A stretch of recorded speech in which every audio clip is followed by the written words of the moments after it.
कशा करता परमात्मा युगायुगी वेळोवेळी अवतरित होतो हे अवताराचं प्रयोजन सांगत असताना अत्यंत छान वर्णन केलेले आहे. आपण जर नित्य गीता वाचत असाल किंवा स्वाध्याय परिवाराशी कनेक्ट असाल तर मी काय बोलतो आपल्याला कळेल. यदा यदा हि धर्मस्य ग्लानिर्भवति भारत अभ्युत्थानमधर्मस्य तदात्मानं सृजाम्यहम् परित्राणाय साधूनां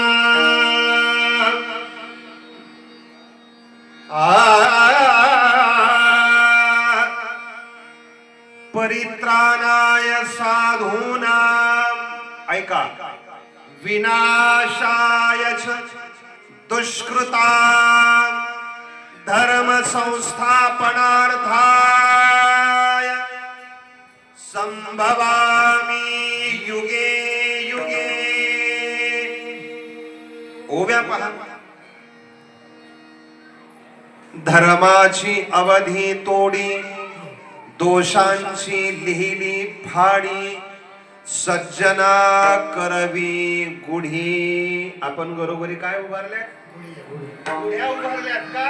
आपल्या गावामध्ये मर्यादा पुरुषोत्तम भगवान श्री प्रभू रामचंद्राचा काय संपन्न होतोय? जन्म उत्सव संपन्न होतोय. विडाला विडा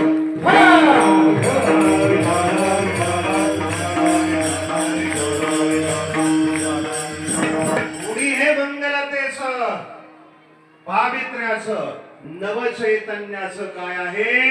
प्रतीक आहे. प्रतीक आहे.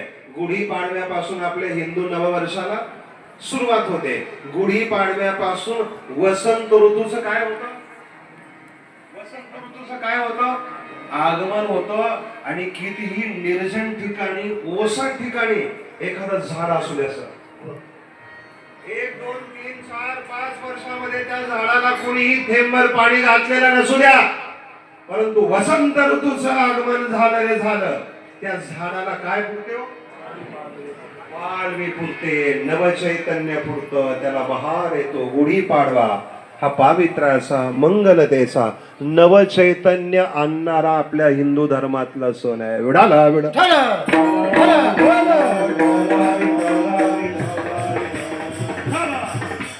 जशी आपण गुढी उभारली तशी धर्माची विडाला विडा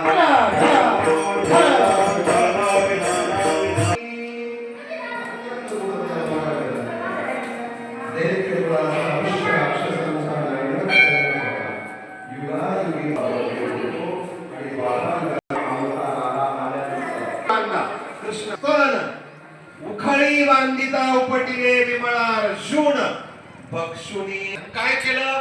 अवघी दैत्य खाणी बुडवी. आपल्याला पाहायला मिळत नाही तो भाग प्रमाणामध्ये जिथून बाहेर पडतो. आपल्याला समजवणारा नाही नाटकावर प्रेम करणारे गोपाळ राहत होते. कृष्ण पण शरणा